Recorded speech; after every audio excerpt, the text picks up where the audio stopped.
And get to the news right and to take a look at the highlights.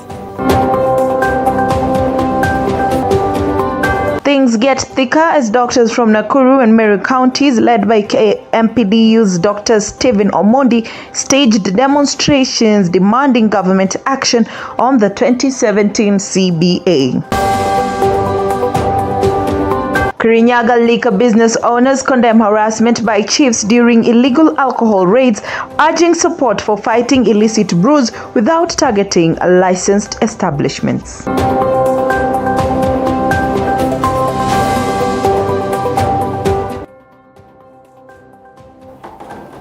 Welcome. Now we kick it off with President William Ruto, who has ordered various organizations and government institutions to reduce their budgets by 30%, stating that the nation does not want to continue increasing its debt further. Speaking at a meeting of senior officials of government institutions at Nairobi's State House earlier today, the president also directed these institutions to remit up to 80% of their profits to the National Treasury, stating that the time has come for non-profit organizations to contribute more. President Ruto has warned against further borrowing, claiming that the economy has improved and there is no need for Kenyans to accumulate more debt, including domestic debt. Those institutions that are making losses, they have no plan, they have no intention of doing anything. Please, we will shut them down. We will get the employees to go and work somewhere else. And we just stop making the losses. At least we will stop making the losses. And I want some of those institutions to volunteer. Because if you don't volunteer, some of them should tell us, hii institution yetu tafadhali fungeni, sisi tutafutie kazi mahali ingine, tuende tufanye, alafu ndio Wakenya wawache kupoteza pesa zao. I mean, it's just we have to be honest. Now, earlier this afternoon, there was a ceremony to celebrate various technical and vocational education and training institutions across the country that have helped many students academically, especially those who missed out on university placement. President William Ruto led the event in Nyeri County, stating that TVET institutions have played a significant role in offering technical courses and various other programs, providing students with diverse skills essential for investing in the nation's economy. President Ruto urged students who have not been fortunate enough to join universities to enroll in TVET institutions to pursue the course that they desire. For people who have not done well. But I am very proud that today we have changed the perception, we have changed the branding, we have changed the place of TVET to the extent that last year, up to 9,000 students who had been admitted to universities chose not to attend the university but to come to TVET. Because it has been proven now that TVET presents an opportunity for practical skills, for people to acquire knowledge, to acquire competencies that have significant relevance to where we want to go as a people. The strategic design of our bottom-up economic transformation agenda is to accelerate economic growth by investing in its critical pillars in a manner that creates talented, motivated, educated young people.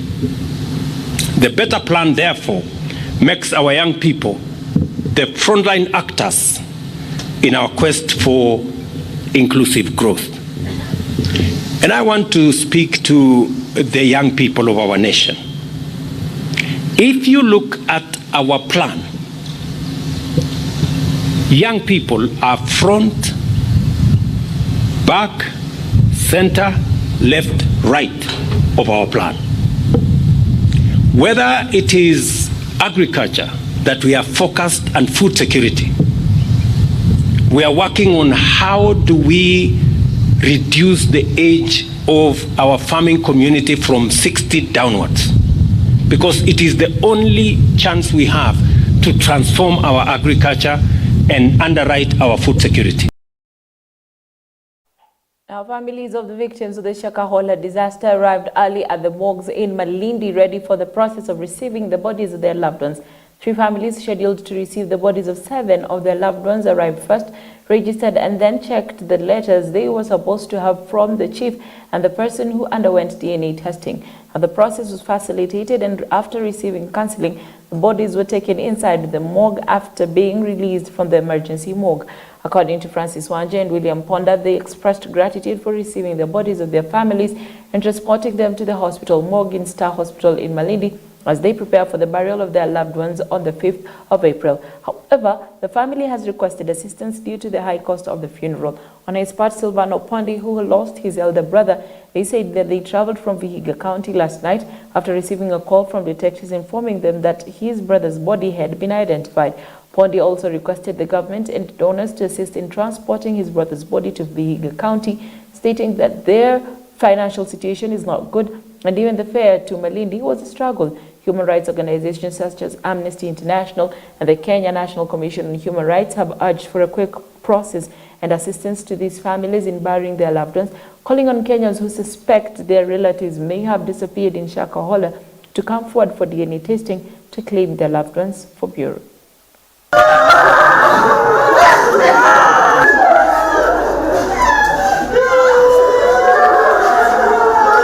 Tuliposikia habari on Tuesday ya kwamba DNA ambaye tuliyefanya mahali hapa imepatikana ya kwamba yeye ni kati ya wale ambaye walishaaga.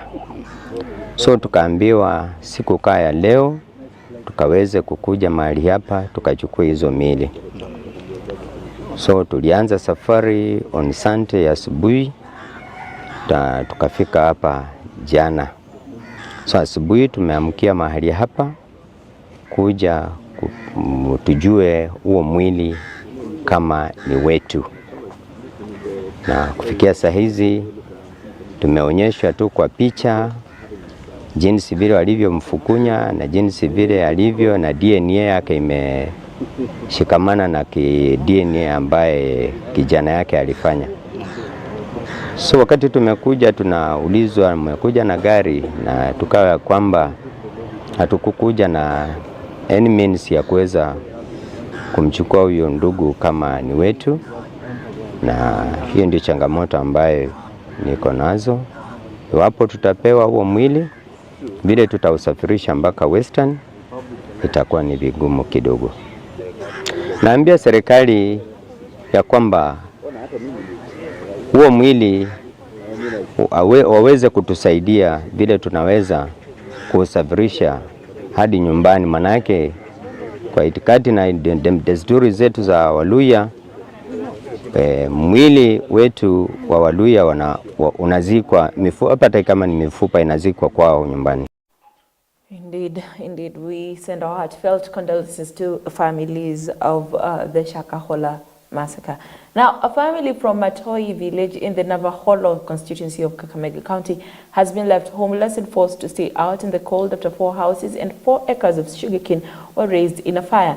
The head of the family, Johnston Mairo, his wife, Wilfrida Mutondo, and their children recounted the incident of the fire that started by burning sugarcane fields and then spread to their homes, causing financial loss. Emmanuel Wangwe, the area's MP, visited the scene to offer his support and promised to work with the community and called on well-wishers to come forward to help the affected families find new shelter. Nilikuja nikapata moto kama imeshika nyumba mbili hizi kutoka kwa kona huko njia kwa barabara. Hiyo ilikuja, lakini kumbe walikuwa nasima hii nyumba mbili na hii muti ilikuwa imeshika moto. Muti mrefu ndio kitu ilitoka hapa, alafu ikaanguka kwa hizi mbili tena. Ni watu walikuwa wamezingira zile miwa zingine zile. Alafu wakasima, lakini hii kutoka chochote, na ile wamejaribu kutoa kwa vitu lakini vingine vimeungulia wote ndani. Niliona kitu kama moshi. Sasa kuangalia nikashtukia hiyo moshi ishalipuka kuwa moto. Kukimbia kuja kufika karibu na boma, nikaona moshi imeshika hii kiwanja yote. Sasa ukiangalia huwezi ona kitu, lakini ilikuwa isharuka huku imeingia hapa katikati. Ukiangalia vitu silikuwa kwa nyumba kama hii ilikuwa na mabati ndani. Kuna birth certificate za watoto, sile vitu vitakabati za pikipiki, plus chakula na kukaramika nyumba yenyewe penye maisha saimu naona iko juu. Sasa mimi nilikuwa naomba tukisaidiwa na pesa kama around 500 inaweza tusaidia. Karibu saa 7 kasorobo moto ilitokea kwa miwa, ikaanza kuchoma miwa, alafu nyumba zikashika moto. Mtoto akikimbia kuniita kutoka huko juu kufika hapa, nikapata kila kitu imeungua. Tukaanza kupika nduru, tukalia, watu wakakuja, hatukutoa kitu hata kimoja. Tulipaki tu hivyo hivyo vile tulikuwa. Hata watoto wa shule walifika hapa wakashangaa, wakashindwa watafanya nini. Kama mtoto angekuwa ndani, ingekuwa ni hasara ya maisha. Kama mtu ambaye ni mgonjwa, joto mpate ndani, ingesaidia kwenda kwa baba. Na ni hasara. Kwa hivyo nasema pole, Mungu ni mwema kwamba hakukuwa na maisha ndani ikapotea. Mali ya dunia tutapata nyingine, lakini maisha hatungepata. Kwa hivyo nasema shetani ashindwe, lakini Mungu wa amani naye ametetea uhai wa jamii hii iko hai. Kiangazi ikiwa ukiwasha moto, washa ukiwa mwerevu, kwa sababu hasara kama hii inaweza tuumiza sisi wote. Sasa hivi wanalala chini ya mti, wanalala jikoni. Sasa hivi hata hali yao ya afya itawasumbua. Naomba kwamba serikali angalau itusaidie wao vijana wapate nyumba, ili kwamba waendelee na masomo yao. Alafu baadaye upande wa birth certificate, sababu chief atasaidia hapo mahali, ili kwamba wapate parua, wapewe certificate nyingine. Alafu baadaye hapo hivyo itakuwa sawa.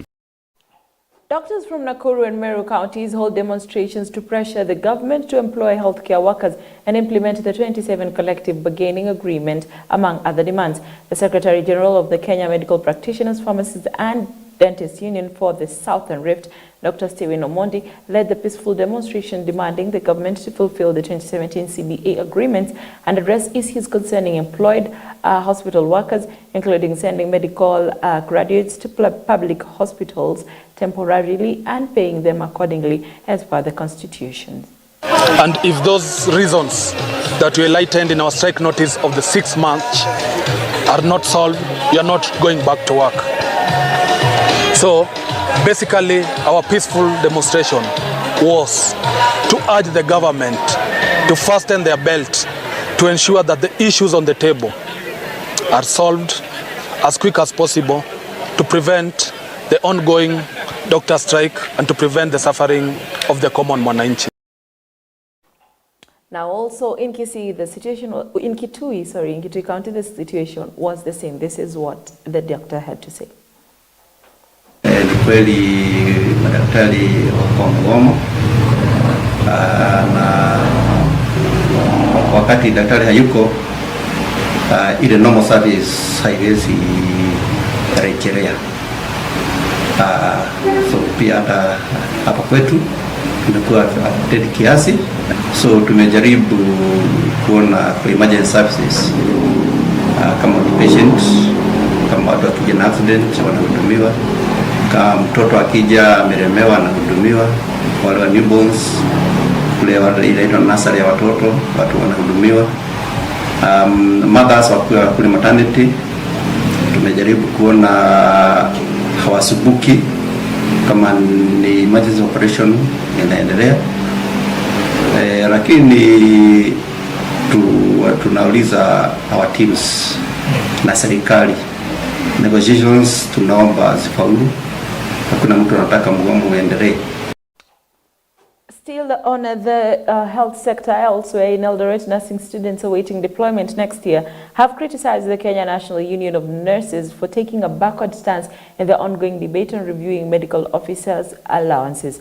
They also criticized Kenya National Union of Nurses Secretary General Seth Panyako for prioritizing the party's loyalty over the interests of nurses in the country. This follows interviews with the media where Panyako stated that nurses' welfare is being addressed by the government and that there is no need for the Kenya National Union of Nurses to join the ongoing strike.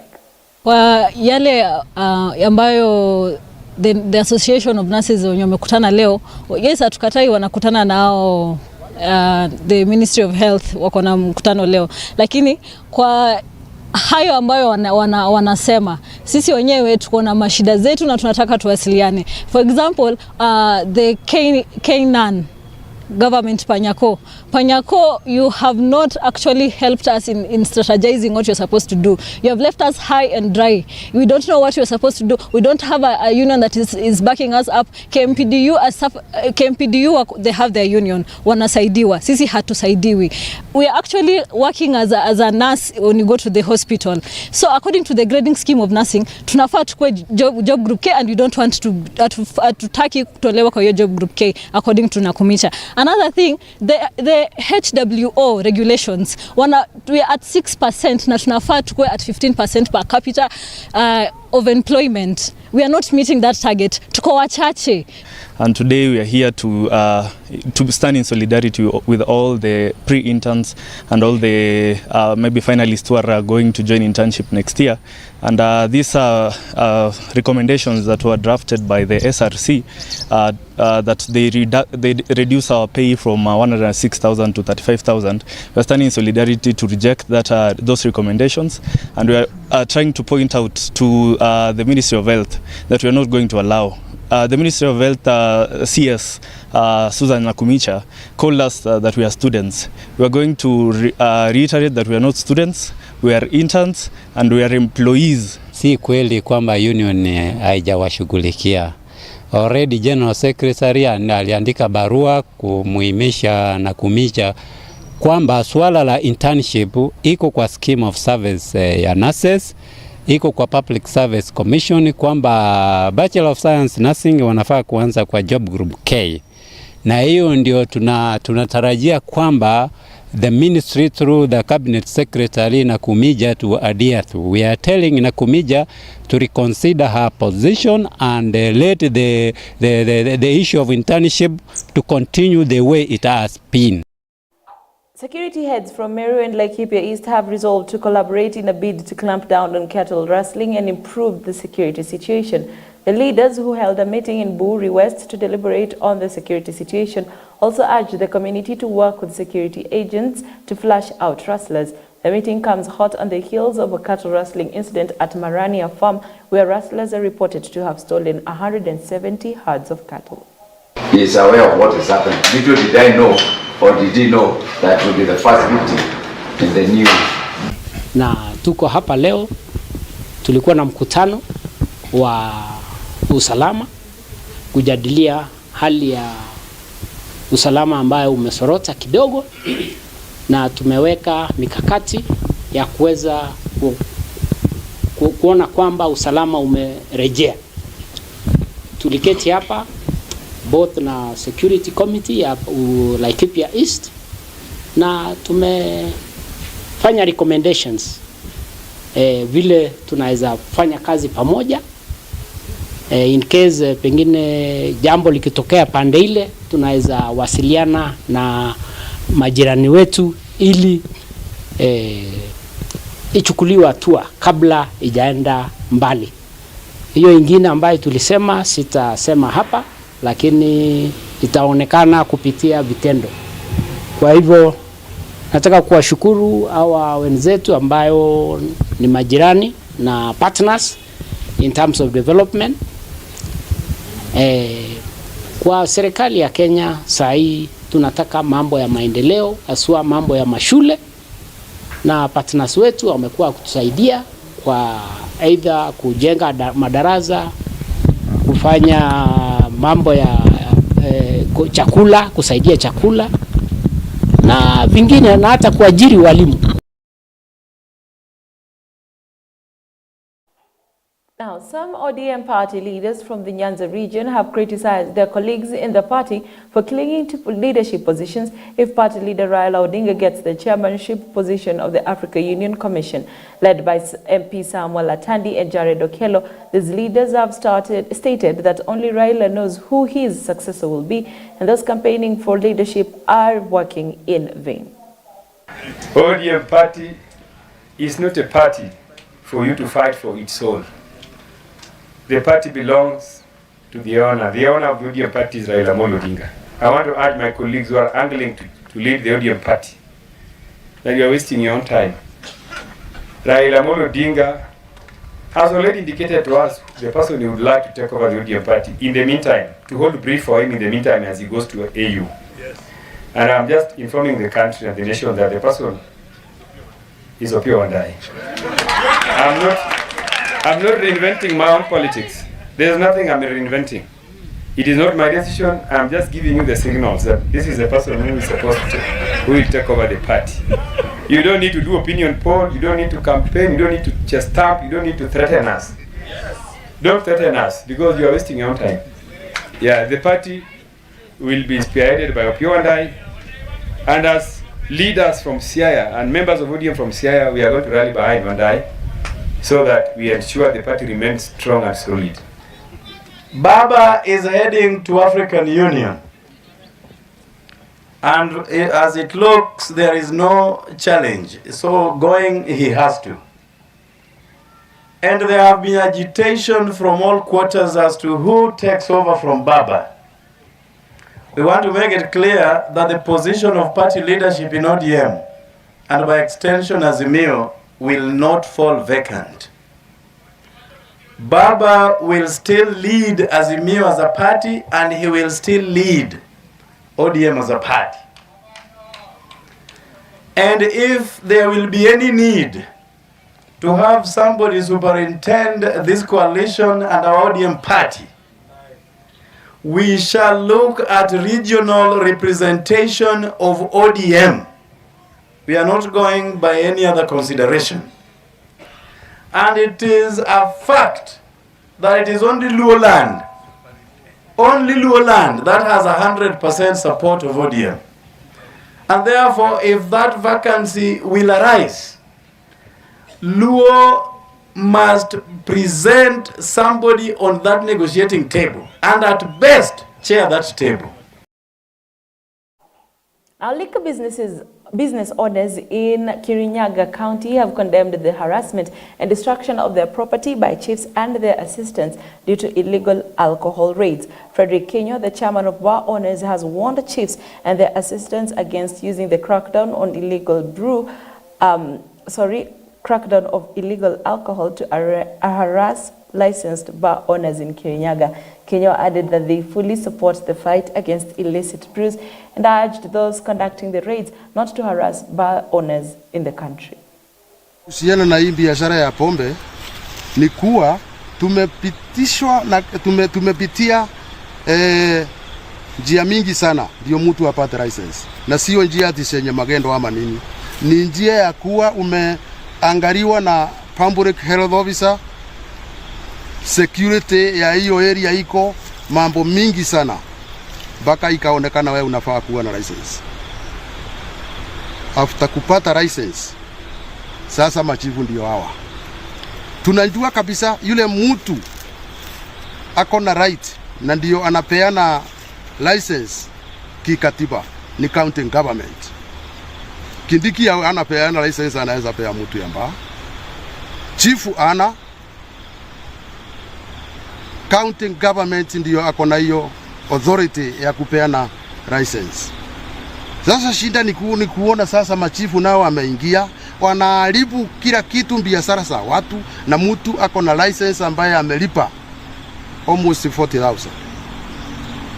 Kutokana na hapo amekatazwa kufanya biashara.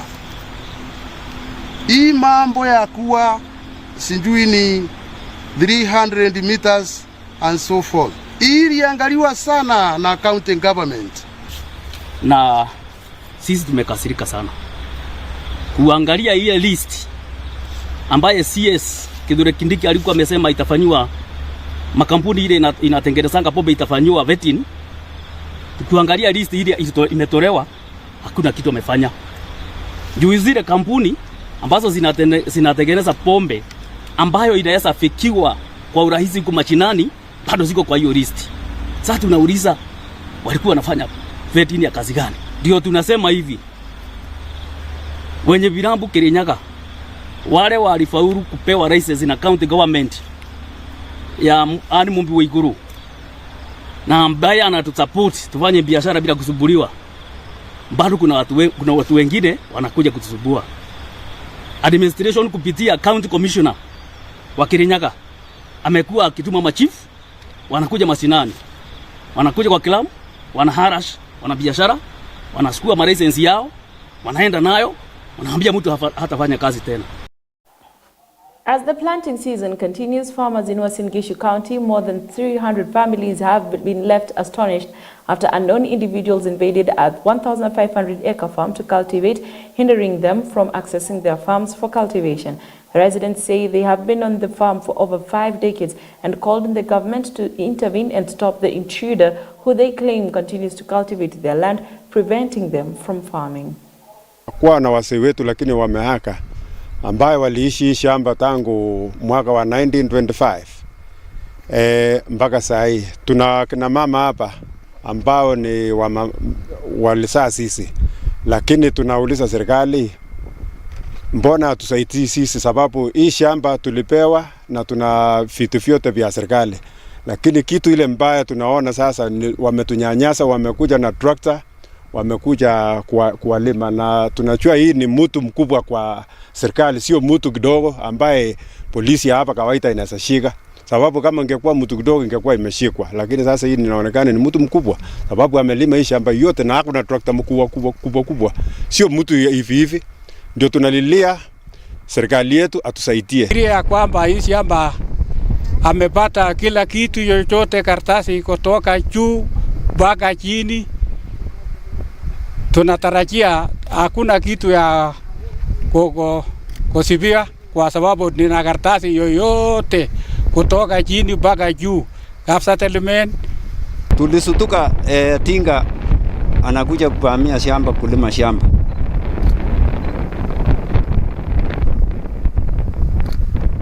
Sisi tukajaribu kuuliza huyu ni nani alikuja kuvamia hii shamba ya squatters. And that is all the time we had for tonight, but in case you joined us along the way, here are some of the events you might have missed.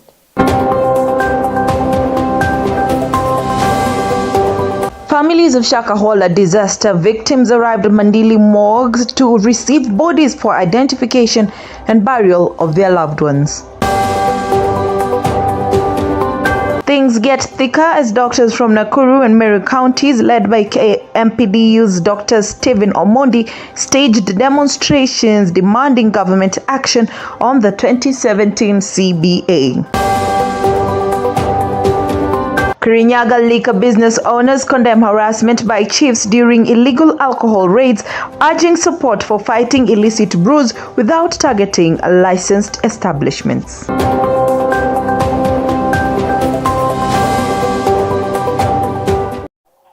My name is Consolata Chibalonza, and until next time, God bless.